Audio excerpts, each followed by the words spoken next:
به کوشش همه دست نیکی بریم، نباشد همین نیک و بد پایدار، همان به که نیکی بود یادگار.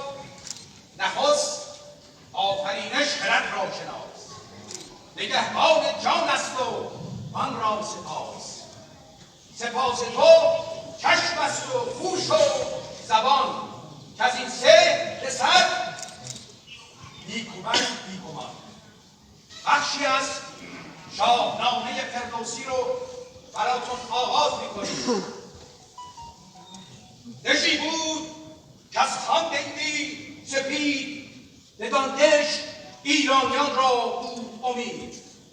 نگهبان ده رزمدیده هجیر، که با زور دل بود و با گرز تیر. سبک نیزه بر نیزه انداختند، که از یکدیگر باز نشناختند.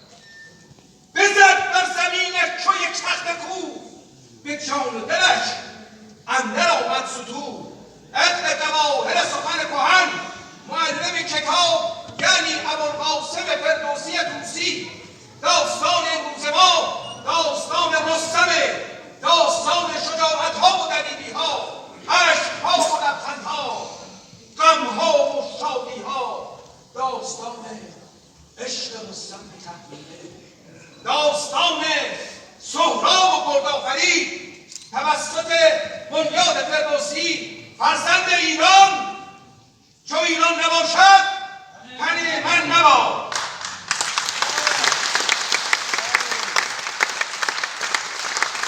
اول ز خدا خالق یکتا رخصت، دوم از مستمعین مجلس آرا رخصت. زنی بود بر سان گردی سوار، همیشه به جنگ اندرون نام دار.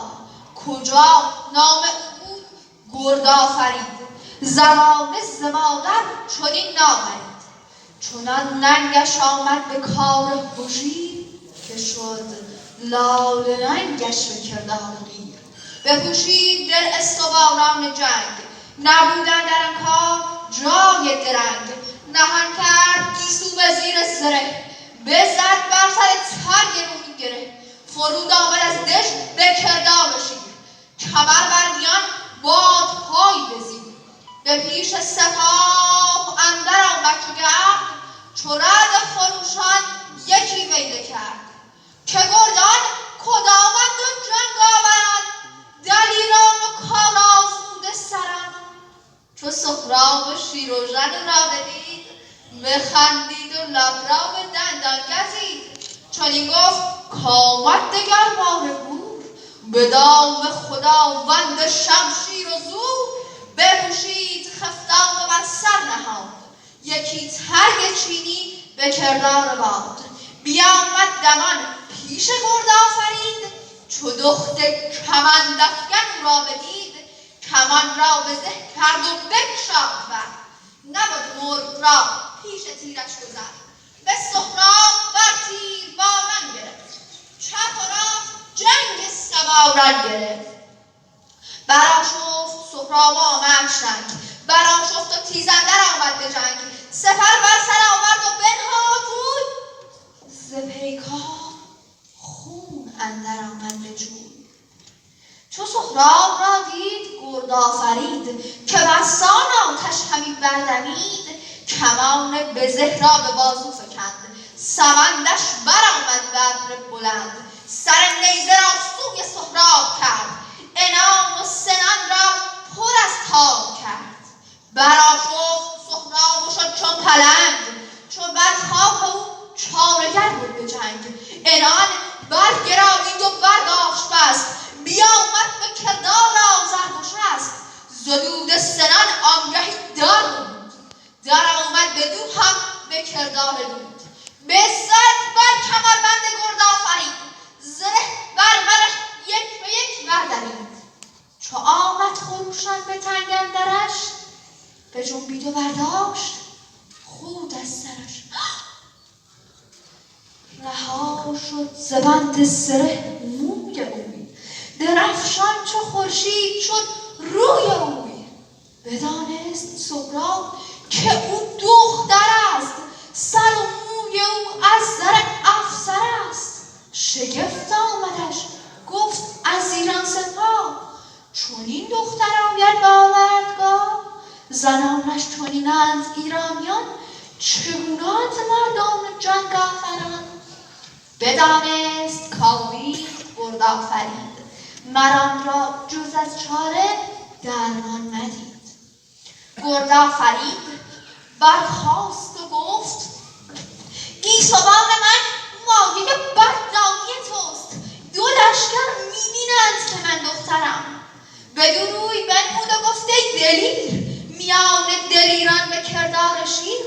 کنون برگشایم چنین روی موی، سپاه تو گردد پر از گفتگوی.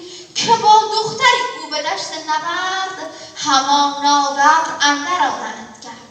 نهانی بسازی بهتر بود، خرد داشتن کار بهتر بود.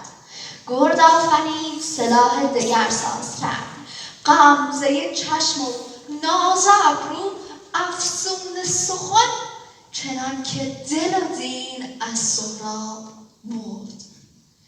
سپه بود کنون لشکر دژ به فرمان توست.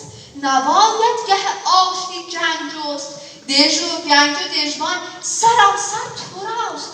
چو آیی بدان سان که دل هواست. چو رخساره بنمود سهراب را، ز خوشام بگشاد عناب را. دو چشمش گوزن و دو ابرو کمان، تو گفتی همی بشکفد هر زمان. چنین گفت کاکنون از این بر مگرد، که بینی مرا روزگار نبرد. سهراب گفت از قراری که گذاشته ای سر متاب، حال تو رزم آزمون مرا خوب آموخته ای. همی رفت سهراب با او به هم، بیامد به درگاه دژ گژدهم. در باره بگشاد گرد آفرید، تن خسته و بسته بر دژ کشید. بخندید بسیار گرد آفرید، به باره برآمد سپه بنگرید. چو سهراب را دید بر پشت زین، چنین گفت که ای شاه ترکان چین. چرا رنجه گشتی کنون بازگرد، هم از آمدن هم ز دشت ریز گرد. بخندید و او را به افسوس گفت، که ترکان ز ایران نیابند جفت. شد